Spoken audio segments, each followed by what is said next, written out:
7th and 9th July, a summit that was unique not just for the range of issues discussed in 3 interlocking summits, the African Outreach, the G8+5 and the Major Economies Summits, but also for the large number of countries whose presidents and prime ministers took part. Now let me first draw the House's attention to the unprecedented G8 statement on Zimbabwe. Mr. Speaker, in the face of the deepening tragedy in Zimbabwe, the intimidation and deaths,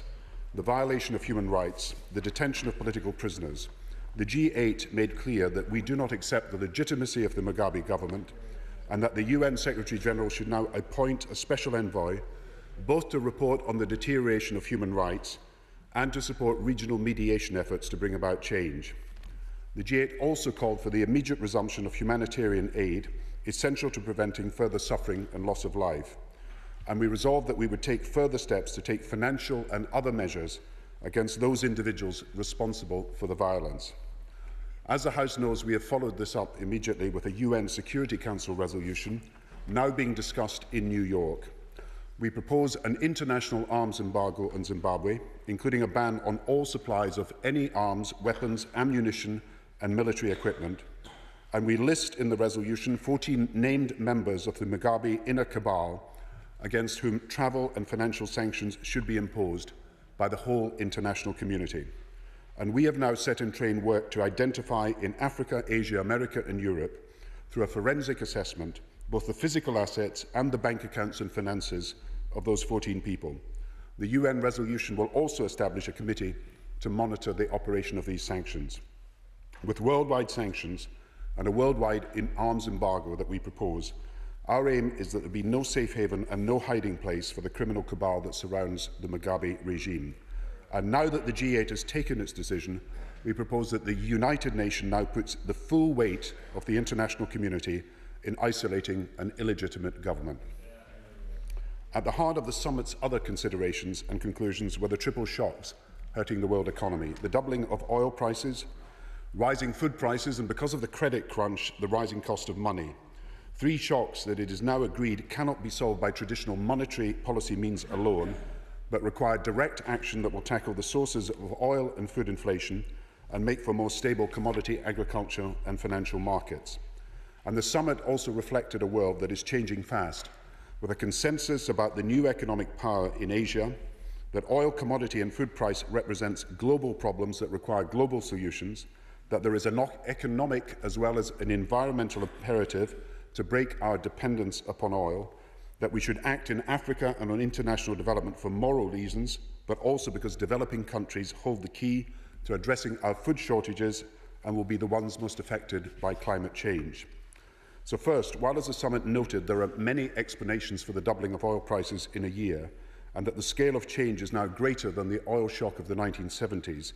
the basic challenge, which cannot be resolved by one country or group of countries alone, is that now and in the future oil demand exceeds oil supply. So while governments are taking action domestically, Britain with special winter payments, new help for low-income families, the current freeze in fuel duty, the G8 agreed that the global conditions for ensuring a more stable international energy market are first expanding nuclear power, with the International Energy Agency suggesting we will need 1,000 new nuclear power stations over the next 4 decades.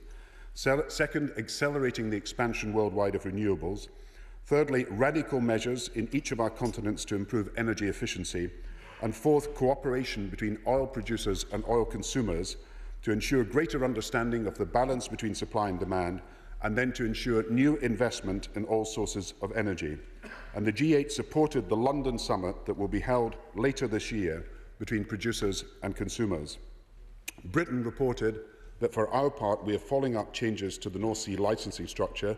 with a review of the current fiscal regime with the aim of increasing recovery from new and existing oil fields. We will be discussing with Nigeria next week how the UK can work with the Nigerian authorities to address security problems in the Nigerian Delta, which are costing 1 million barrels of oil a day. We are working with the Iraqi government to build capacity in the oil sector there, and we are discussing with the Gulf states and others how sovereign wealth funds and oil revenues can be recycled into wider energy investments.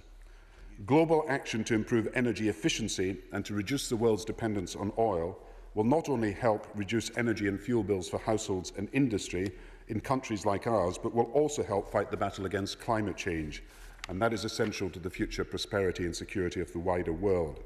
For the first time, the GA agreed not just to consider, but to adopt as part of an international agreement a long-term goal of a cut of at least 50% in greenhouse gas emissions by 2050.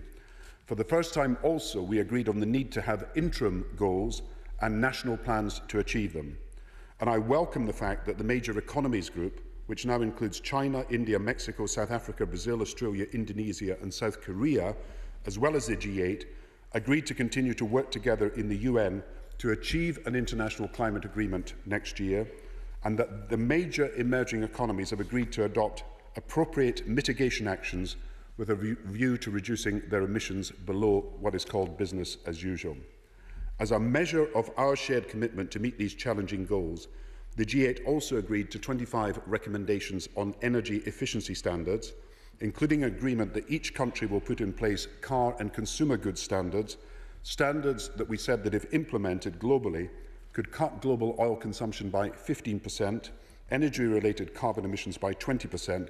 and that is the equivalent of all the emissions of the USA and Japan combined.